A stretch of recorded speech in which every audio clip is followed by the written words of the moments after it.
During the following program, look for NOVA's web markers which lead you to more information at our website.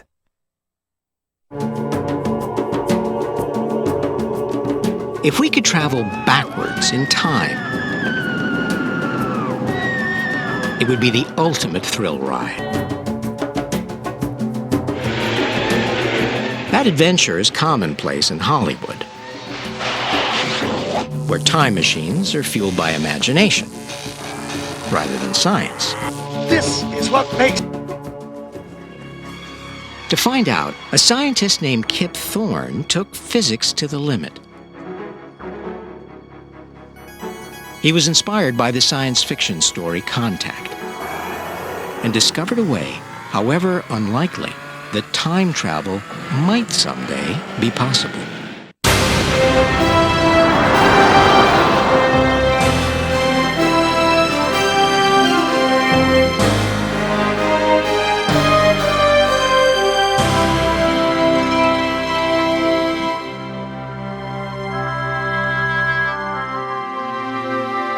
Major funding for NOVA is provided by the Park Foundation, dedicated to education and quality television. This program is funded in part by Northwestern Mutual Life, which has been protecting families and businesses for generations. Have you heard from the quiet company? Northwestern Mutual Life.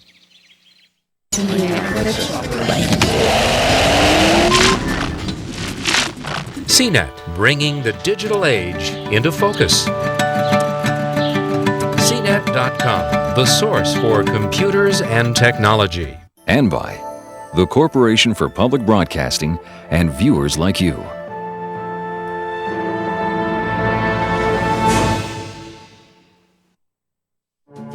Right question. In the early 1980s, the astronomer Carl Sagan was writing a science fiction novel about Earth's first contact with aliens. Unexpectedly, it sparked a scientific investigation of time travel.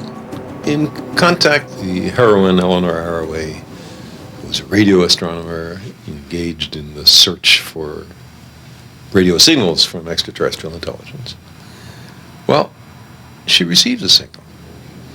And the signal, after much decoding, turns out to be a machine, and the machine is a means of traveling great distances. Inside the machine, a space traveler would sit in what looked like an ordinary armchair. In the movie of Contact, the chair went high-tech, but the idea was the same. A mysterious machine designed by aliens that would transport a human across the universe. But in writing this story, Sagan ran into trouble. Our galaxy is so large that it would take his heroine thousands of years to reach her destination. That was my problem, to get her to a great distance away from the Earth and the Milky Way galaxy to meet the extraterrestrials and come back and do all that within the lifetime of the people she has left behind. What Sagan needed was a shortcut through the vast reaches of outer space. And this search would unravel the secrets of time travel. In the early 1980s, there was a common misunderstanding that you might be able to travel from one place to the other in the galaxy without covering the intervening distance by plunging into a black hole. But there was something about the whole idea that made me nervous.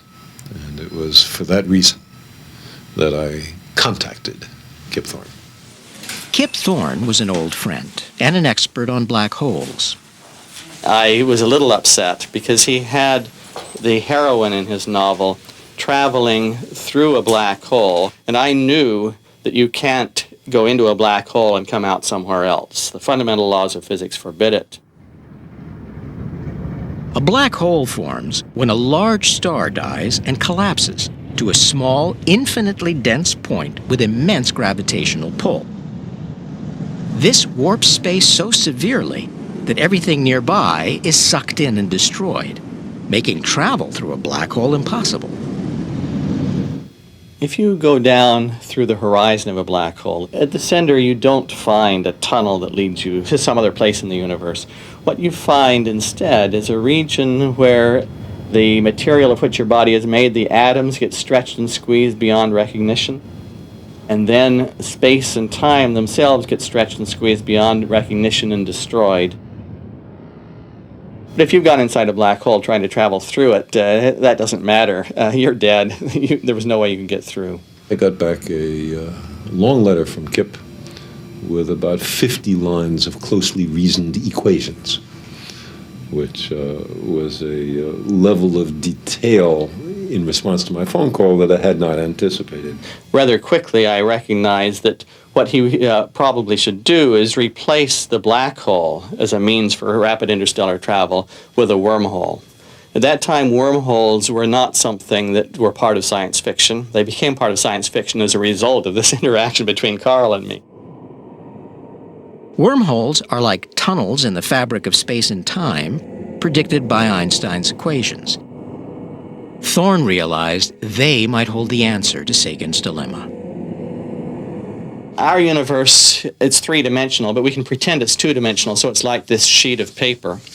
And we live in Pasadena over here, and London is over there, and it's thousands of miles from Pasadena to London.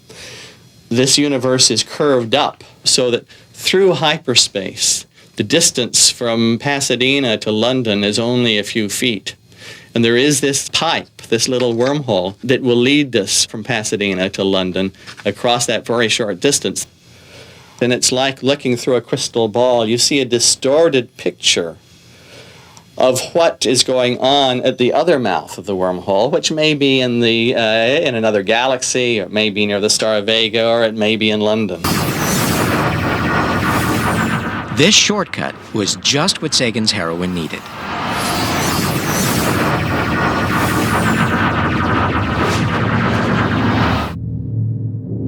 I must have gone through a wormhole. Contact had started something new. It introduced to the world to science fiction, and also reintroduced to serious scientists the notion of a wormhole as something that was really worthy of thinking about. With wormholes on center stage, Thorne soon found they had other mysterious properties. They could be used for more than traveling great distances in space. They might also be used for time travel. If you have a wormhole, then you can turn them into time machines for going backward in time. We thought, how could we have been so stupid? We should have realized that. That's obvious. What became obvious to Thorne was that time could behave in strange ways inside a wormhole. Let's suppose that I have a wormhole with one mouth here and the other mouth over there. Now, there are three different possibilities for how time could be hooked up through the interior of that wormhole. The first is that when I stick my arm into this mouth, it came out over there simultaneously. The second possibility is that when I stick my arm into this mouth, it comes out over there only after some delay. And the third possibility is that if I go into this wormhole mouth, then I come out over there before I ever even go in. Let's just see that. It was quite a surprise when I realized that with a single wormhole, you could have time hook up toward the future or toward the past, and that you could actually manipulate the wormhole and change how time hooked up. That was a surprise, but a very satisfying surprise when I really understood how it worked. Suddenly, time travel seemed feasible. At least in theory. As a youngster who was fascinated by the possibility of time travel in science fiction, to be in any way involved in the possible actualization of time travel it just brings goosebumps. A physicist working on the possibility of travel into the past has to be careful not to be labeled a crank or accused of wasting public money on science fiction fantasy. Doc? Don't say a word. Stand back! In less than 3 minutes, I shall have escaped this age of madness! Nevertheless, it is an important question. Right now, we are in one of those classic, wonderfully evocative moments in science when we don't know, when there are those on both sides of the debate, and when what is at stake is very mystifying, very profound.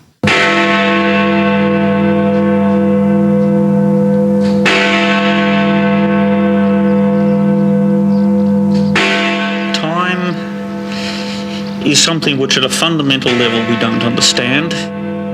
Newton, of course, thought time was like a river that flowed.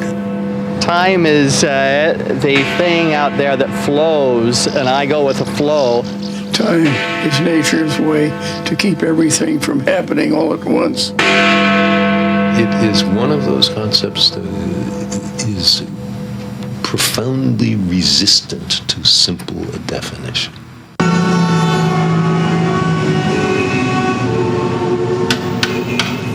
We continue with the sale of Albert Einstein's manuscript for the theory of relativity. Einstein's theories of relativity are invaluable because they lay the foundations of modern physics, including the possibility of time travel. Number one of this catalog, and I have a bid of $2 million to start the bidding on this at $2 million now. In his theory of special relativity, Einstein declared that time can be altered by speed. The faster you move, the slower time passes. $3 million at $2,300,000. In 1971, Joe Haefele and Richard Keating put the theory to the test. They flew 4 atomic clocks around the world to compare the passage of time on an airplane with time on the ground. I don't trust these professors who get up and scribble in front of blackboards claiming they understand it all, because I've made too many measurements where they don't come up with the numbers they say. Richard had told me that in all the previous work he had done, he had never seen the effect of time dilatation. I hadn't. Had never seen it. I knew what was being predicted and that, but it always seemed to me that the best proof is to measure it. Measure? Well, hopefully it's going to be of the order of 1 minute. To see how time slows down with speed, they had to fly all the way around the world in the original experiment. Today's atomic clocks are more accurate, so the warping of time should be apparent even on an ordinary transatlantic flight.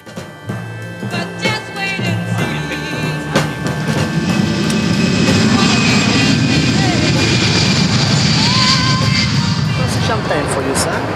Yes, one for me and one for my friend. Certainly.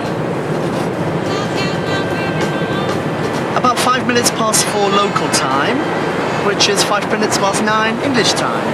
Einstein said time is that which is indicated by a clock.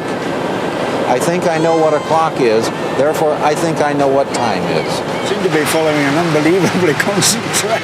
En route, they collected data from the pilot, then put it into Einstein's equations to predict the time change. We have accumulated so far a change of 34 nanoseconds. Broadly speaking, it seems to confirm the original prediction. The clock will have gained somewhere between 37 and 40 nanoseconds when we land in about half an hour's time. Suppose you would live for 100 years and you would spend your entire life on one of these aircraft flying around the world. You could expect to be younger than people who did not do that by about 1/10,000th of a second.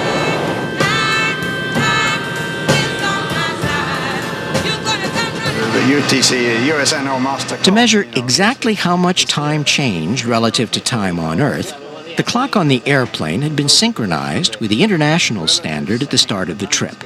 Then, it was compared to the same standard when it landed in the United States. If we put other cables in here, that changes by about... The clock on the plane disagreed with the ones on the ground by 40 billionths of a second, just as Einstein predicted. At $2,700,000 now. At $2,800,000. At $2,900,000. Here at $2,900,000. At $3 million. $3,100,000. $3,200,000. $3,300,000 is here. Don't wave back there. Fair warning now at $3,300,000. But taken to an extreme, Einstein's theory that time slows down at high speeds has even stranger consequences. This is sometimes described as the twin paradox. Two identical twins, one of whom goes off on a voyage close to the speed of light, the other of whom stays home. When the space-traveling twin returns home, time has dilated for him or her. That is, he or she has aged only a little, while the twin who has remained at home has aged at the regular pace. And here you have two identical twins who may be decades apart in age. Applied to a wormhole, this curious phenomenon might make time travel possible. There are several different ways to turn a wormhole into a time machine if you are a clever and infinitely advanced civilization. By an infinitely advanced civilization, I mean somebody who can do anything their heart desires, except they can't violate the fundamental laws. What they could do is take advantage of the twins paradox and send one mouth of a wormhole on a voyage into outer space.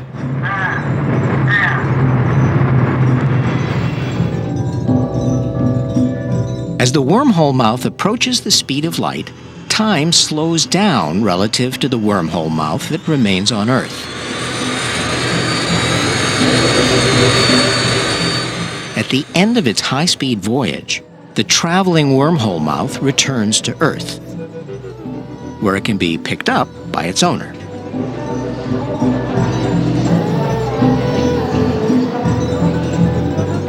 Just like the twins paradox, less time has passed for this mouth of the wormhole than for the other end that stayed behind on Earth.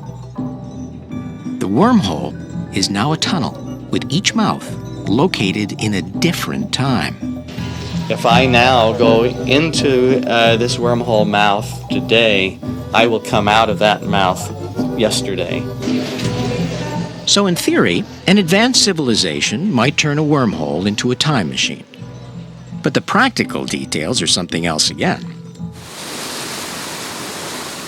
Where would they find a wormhole in the first place? The answer grew out of the work of Kip Thorne's former teacher. I like to think of space and time as analogous to the ocean, and changes in it as analogous to waves on the surface of the ocean. But those waves, of course, don't show up when one's miles above the ocean. It looks flat. Then as one gets down closer to the surface, one sees the waves breaking and the foam.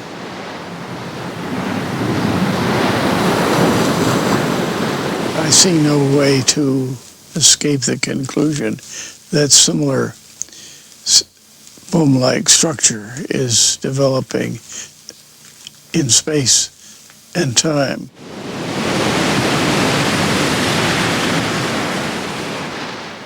Wheeler thinks the space between atoms is filled with bubbles. And this quantum foam, as he calls it, gives rise to incredibly tiny wormholes. Let's suppose we begin at the size of Britain, and we squeeze ourselves on down smaller and smaller, past the size of a human being, down to the size of an atom, and on down to the size of an atomic nucleus. We're then halfway to the scale of quantum foam. We have to then begin at that scale and go on down. As much as we went from Britain to an atomic nucleus, we have to keep on going down. It's another 20 powers of 10 on down. We get to a minuscule scale, far smaller than anybody has ever been able to reach with experimental apparatus. And there, the fundamental laws seem to tell us there must be quantum foam. Space, as we know it, must cease to exist in this smooth sort of a way. and must become something more like a froth of soap suds. This quantum foam we can think of as having bubbles, but we can also think of it as having little handles like the handle on a coffee cup. That is a wormhole. It's something that reaches from over here in the foam to over there. Thorne speculates that if quantum foam exists, an advanced civilization might be able to grab one of these tiny wormholes and enlarge it. But there's another problem. We then had to face the fact that the one kind of wormhole that we knew as a solution of Einstein's equations was a wormhole that lives for only a very short time. It has a throat that expands, opens, and shuts in a flash so fast that anybody who tries to travel through it in that flash while it's open can't manage to get through. They get crushed in the pinch-off. To travel through a wormhole, a human being would have to find a way to hold it open.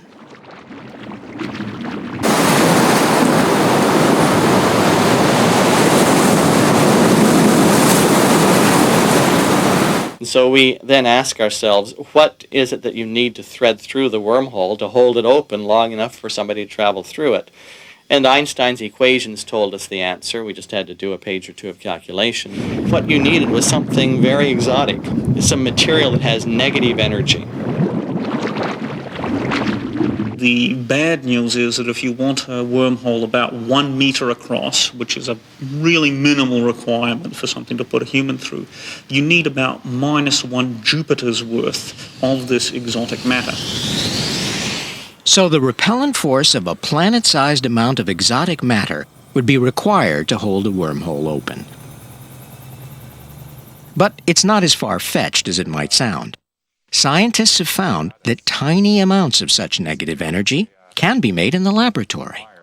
Comes down here and supports this triangle. All ordinary matter has positive energy, but exotic matter can be produced by squeezing energy out of a vacuum created in a tiny gap between two metal plates.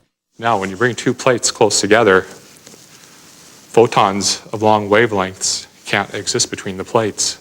So you exclude some of this energy from the system. When you do so, the energy between the plates is lower than the energy outside. And so there's a force between these two plates. The force actually pulls the plates together.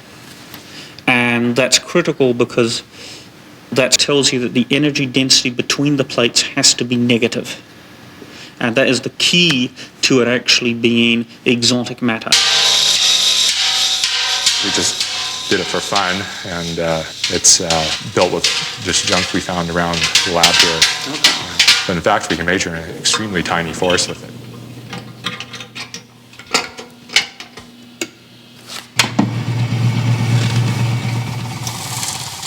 That experiment, from our point of view, is a proof in principle that at least small amounts of exotic matter, effectively negative energy, do exist in the real world.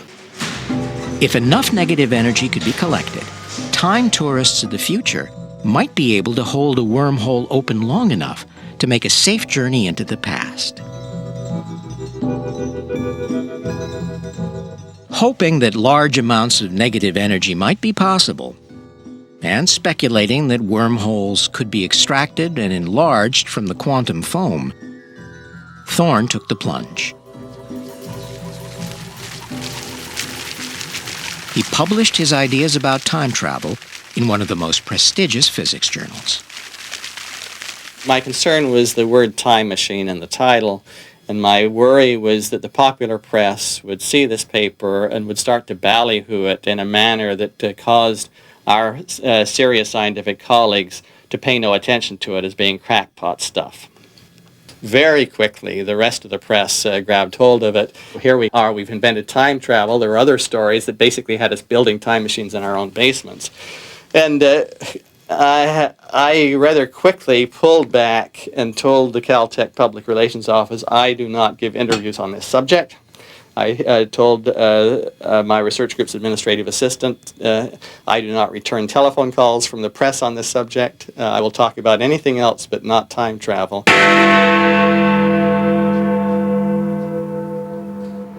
But Thorne's work brought other scientists out into the open. When I realized that my friend and extremely great scientist Kip Thorne published it, I immediately called him and told, thank you so much for that. Now I will publish, I will work on this subject also. He was overjoyed. On the other end of the phone, he said, "Oh, Kip, it's absolutely wonderful. Your paper's wonderful. You've broken the barrier. If you can do research about time travel, then so can I." Igor Novikov had been working on time travel in secret for years. He was intrigued by the trouble that time travelers might cause if they went back and tried to change history. Once it appeared that time machines were a real possibility, we then had to face the question of paradoxes, of going back in time and changing history, and thereby causing the foundations of physics to crumble beneath us. You're in focus now, Paul. Press the button, Harvey. Press the button, my friend. Send me back into time. Time travel would seem to lead to contradictions if one was able to go back and change the past. The grandfather paradox is a very simple science fiction-based apparent inconsistency at the very heart of the idea of backwards time travel. If I have a time machine, then there is the danger that I may go into the time machine, go back in time, kill my grandfather before my mother is conceived so that she can conceive me. Where does that then leave you? How do I get here? Do you instantly pop out of existence because you were never made? But then you couldn't have gone back, and so on. Hurtling back through time creates paradoxes that have fueled dozens of Hollywood productions. Dudes, you guys are gonna go back in time. Anything you do could have serious repercussions on future events. Do you understand?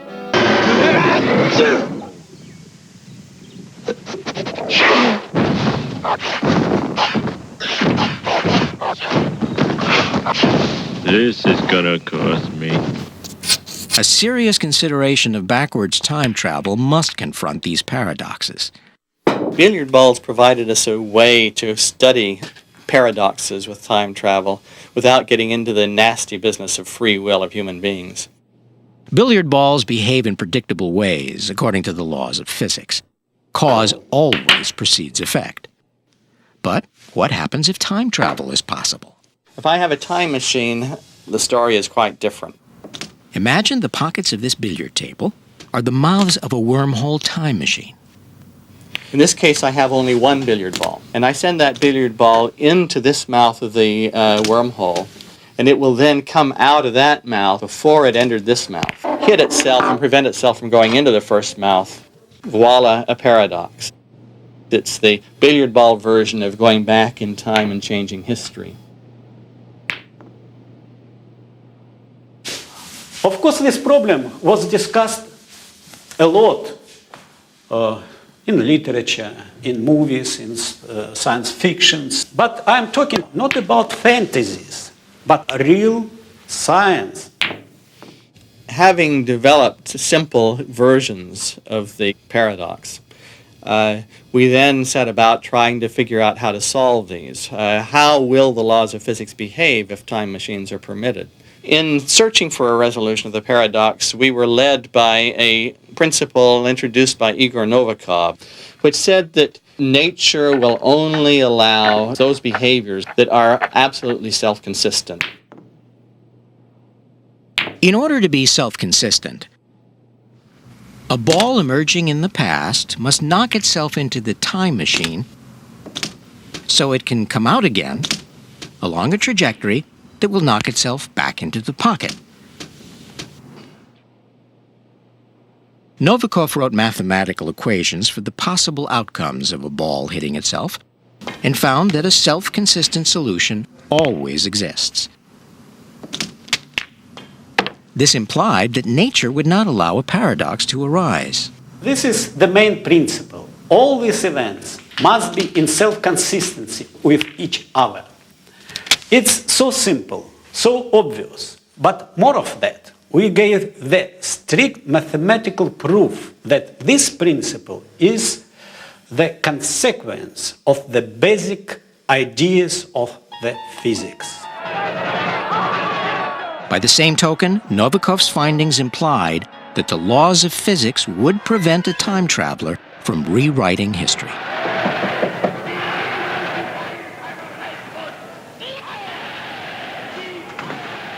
Yes?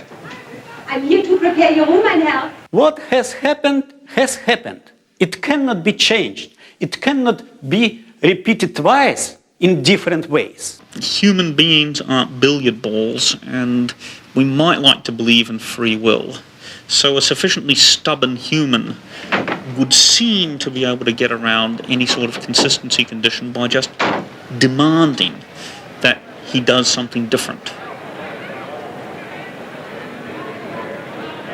I can have a free will to walk along this wall without special equipment. It's my free will. Can I do that? No, I can't. Why? Because of a law of physics, because of the law of gravity. It's forbidden. Laws of physics, like gravity, already restrain our free will.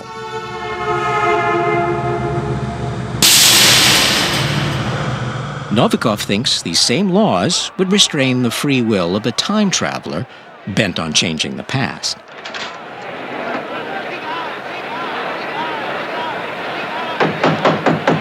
Driscoll, open up, please. Immediately. Immediately now. If time travelers can't change the past themselves, could they alter history by sending a message into the past instead? Einstein's theories of relativity show that if something could travel faster than the speed of light, it could be viewed as going backwards in time. But relativity also says that's impossible.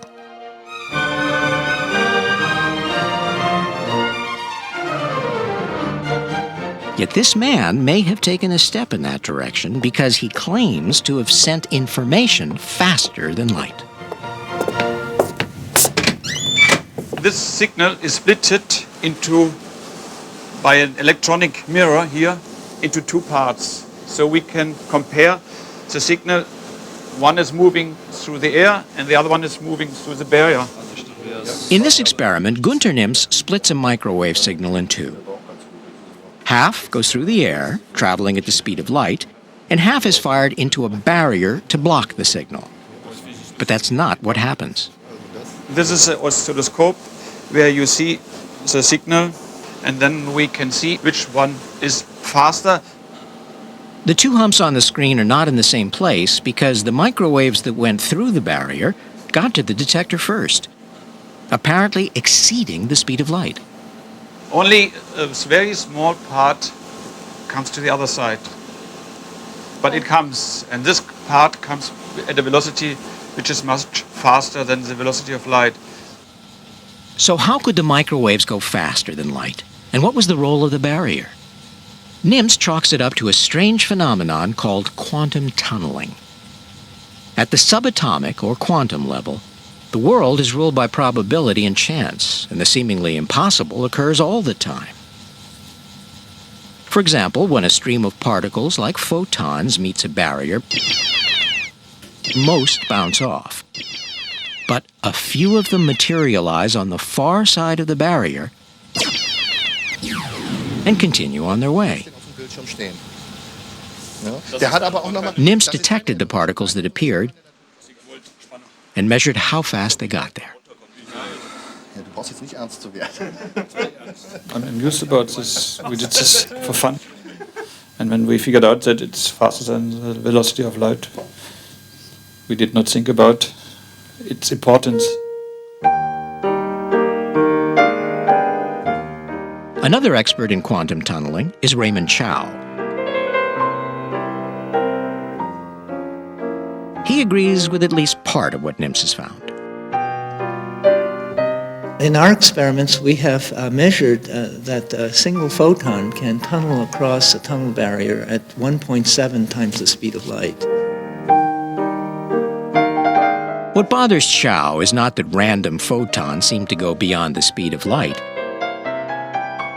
but that Nimms claims he can use tunneling to send information faster than light.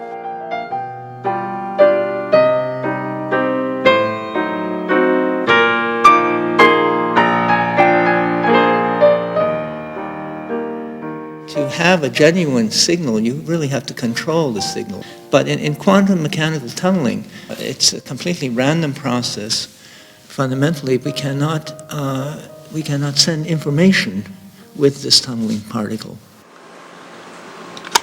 Yeah, some colleagues were claiming that you cannot send information, and then we started to transmit Mozart 40, and this is, for instance, the original tape.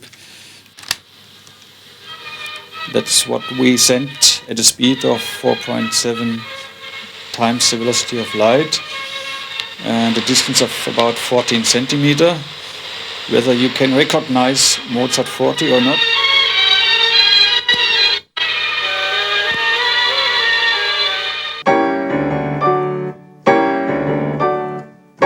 Despite the randomness and uncertainty of the tunneling process, Mozart seems to have gone through the barrier.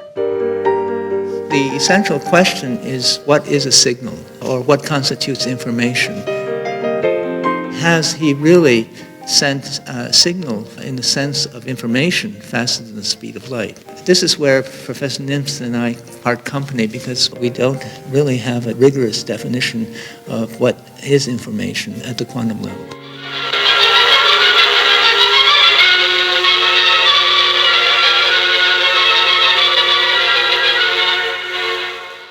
Maybe that this is not information for American colleague, but for a German or a British colleague, I think Mozart 40 has some information in it. Transmitting Mozart is one thing. Convincing others that you've sent it faster than light is another. And so the debate continues, with neither side budging. I insist on it that we have and we can transmit signals faster than the velocity of light. Nimps has found little support for this claim. And few think this will ever allow information to go backwards in time. Still, the idea that time travel for people might become a reality raises a provocative question. Time travel might be possible, but if that is the case, why haven't we been overrun by tourists from the future? This argument I find very dubious. It might be that time travel into the past is possible, but they haven't gotten to our time yet. They're very far in the future, and it's the further back in time you go, the more expensive it is. Then there's a possibility that they're here all right, but we don't see them. They have perfect invisibility cloaks or something. If they're so smart, if they have such highly developed technology, then why not? Then there's the possibility that they're here and we do see them, but we call them something else, UFOs or ghosts. I think that if people from the future were going to show themselves, they would do so in a more obvious way. What would be the point of revealing themselves only to cranks and weirdos who wouldn't be believed? But physics does put a limit on how far into the past a time traveler could go. Relativity theory says in general that once you've made a time machine, you can never use it to go backward in time before the period when it was made. There's no way I can use it to travel back to the age of the dinosaurs or even back to the time of my own birth, because I didn't make the time machine until recently. So relativity forbids one of the most beloved scenarios of science fiction from ever happening, because you cannot go back before the point at which the time machine was made. I don't have to worry about the possibility of my going back and killing my father before I was conceived. What I have to worry about is my grandson going back in time and killing me before he is conceived. That is, there's no possibility of changing our past, but in the future, one can change the future's past. But there is a loophole that might still make even the most far-fetched scenarios possible. According to quantum theory, uncertainty and chance rule the subatomic world. you can never know the exact position and speed of particles at the same time. Instead, you can only give probabilities for their behavior.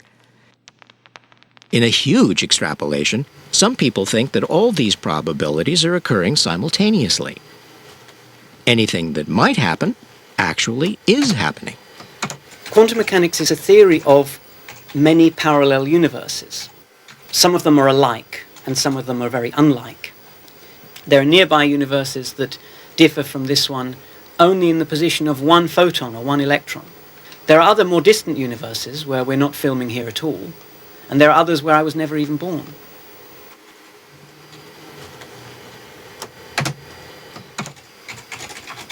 This is a radical interpretation of quantum mechanics. But David Deutsch finds the evidence he needs for parallel universes in a well-known physics experiment.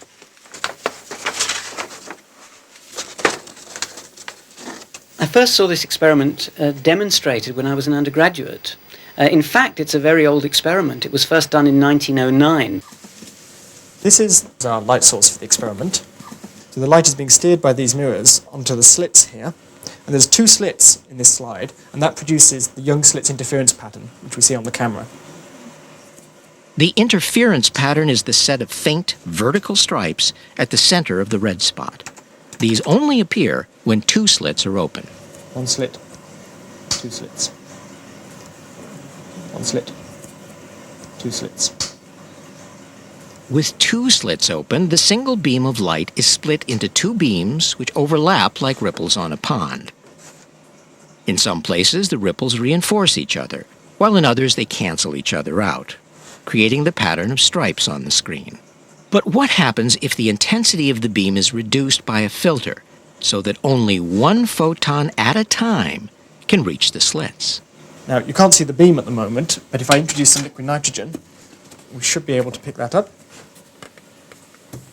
So now you can see the beam scattered by the nitrogen, but you see nothing after the filter. The filter essentially stops everything we can see. The camera can pick up the few photons that are arriving. The photons arrive at the slits one at a time, so those that get through and reach the screen on the other side should form just 2 bright lines. They shouldn't interfere and produce the full pattern of stripes, but they do. And this is how the stripes appear on a computer screen. When one does the experiment with individual photons, the pattern that builds up after one has passed many photons through the apparatus is exactly the same as it was in strong light. And that's something we just don't understand. As an undergraduate, we were told, oh, this is because the photon behaves partly as a particle and partly as a wave. Now, that just doesn't make sense. It's gibberish. It's saying that the photon is both in one place and spread out at the same time. Deutsch believes that the single photons are producing the full pattern of stripes by interacting with other photons that we can't see. The photon that we can't see is a photon in a parallel universe, a nearby parallel universe, which is interacting with the photon in our universe and causing it to change its direction. The result of the single photon interference experiment is the strangest thing I know. It is conclusive evidence that reality does not consist of just a single universe, because that result could not come about unless there were another nearby universe interacting with ours. If true, this idea has profound implications for time travel. When one travels back in time, one does not in general reach the same universe that one starts from. One reaches the past of a different universe. Could this explain why we haven't met any time travelers? I don't believe it personally, mainly because this idea is not very constructive. There are not many consequences of this idea which we can test in a real experiment. I think we can't say for certain, but if I had to lay my bets, and I like to lay bets, I would lay my bets on the simpler non-parallel universe resolution. Another person who likes to lay bets is Stephen Hawking. He and Kip Thorne have been betting on the nature of the universe for years. This bet here is probably the most famous one. It was a bet I made with Stephen Hawking in 1974 over whether or not Cygnus X1 is actually a black hole. And Hawking, after 16 years of this bet sitting here, finally conceded. Stephen Hawking and I have occasionally discussed making a bet over whether or not the laws of physics permit you to go backward in time. We haven't been able to conclude a bet because almost all the time we're on the same side of the issue. We both think it is probably impossible. Stephen Hawking has been skeptical of time travel for years, but even he cannot rule it out for sure. To make time travel possible, one seems to need both general relativity, which describes the large-scale structure of the universe, and quantum mechanics, which governs very small scales. These two theories are inconsistent with each other as they stand, so we have to find a new theory that combines them. Cosmic relationships, like the motions of planets, are governed by Einstein's theory of gravity, general relativity.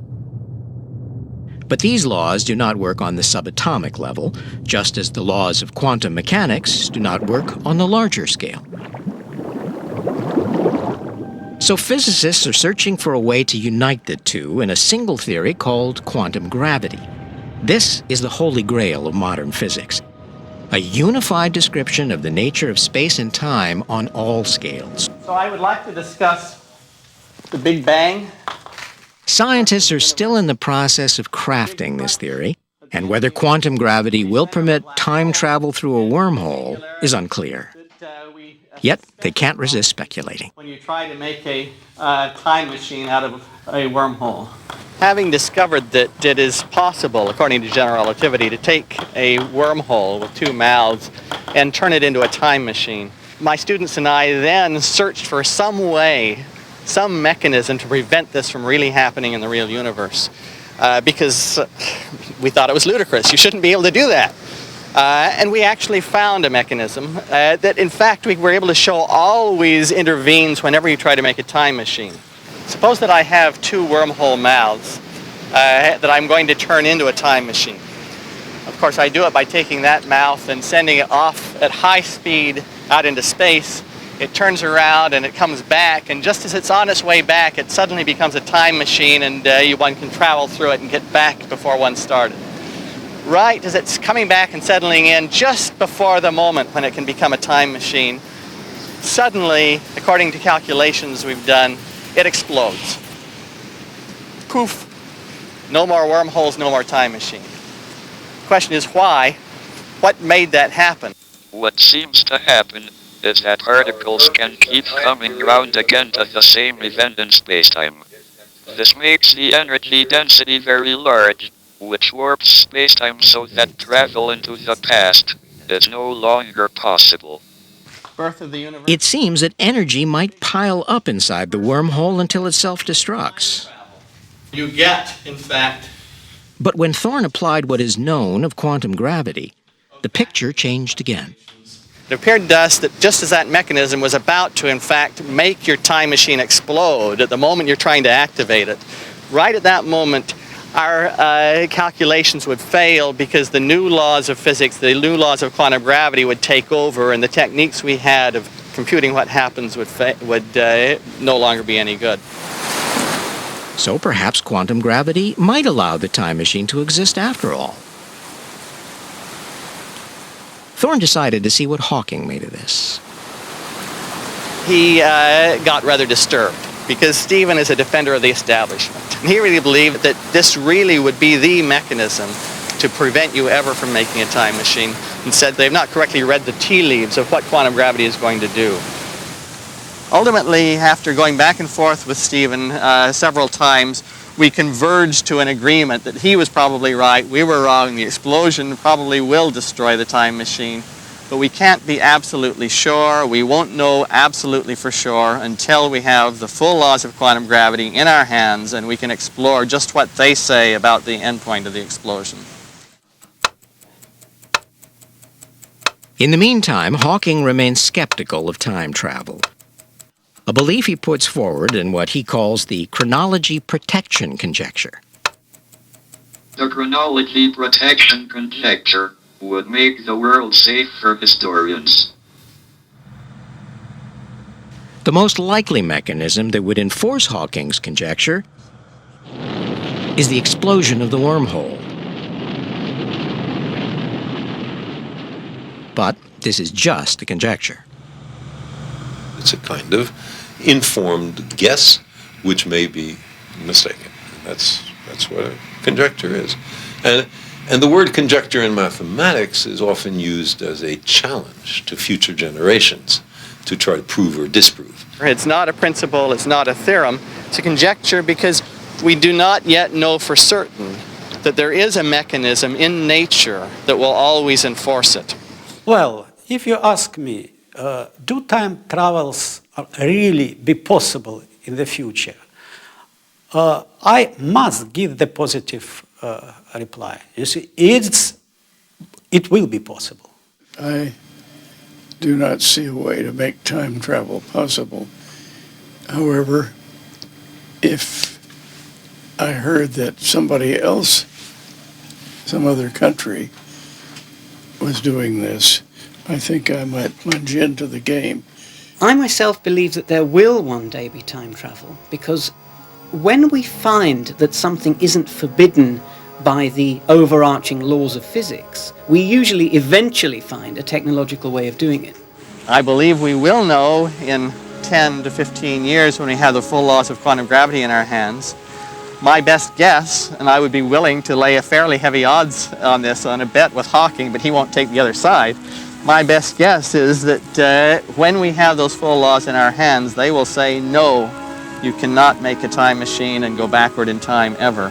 But until we have those full laws, we just have to leave it as a possibility that remains a possibility.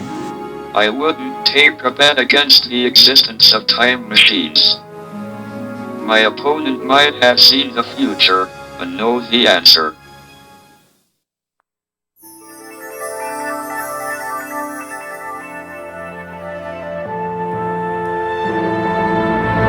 Einstein showed that space is curved and time is relative.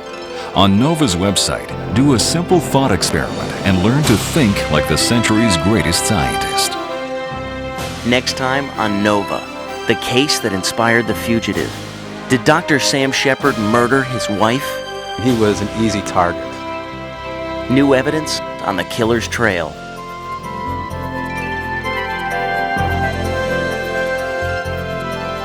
Educators can order this or any other NOVA program for $19.95 plus shipping and handling.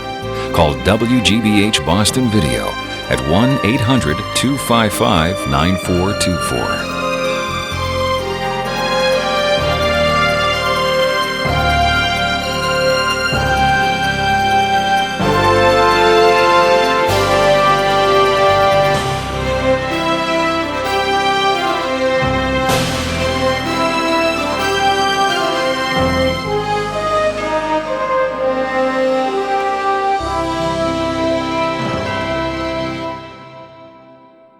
NOVA is a production of WGBH Boston.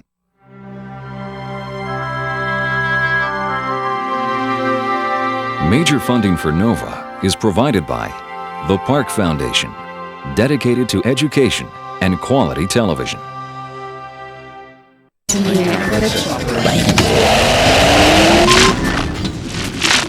CNET, bringing the digital age into focus.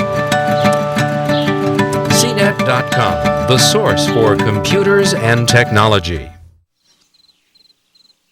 This program is funded in part by Northwestern Mutual Life, which has been protecting families and businesses for generations. Have you heard from the Quiet Company? Northwestern Mutual Life. And by the Corporation for Public Broadcasting and viewers like you.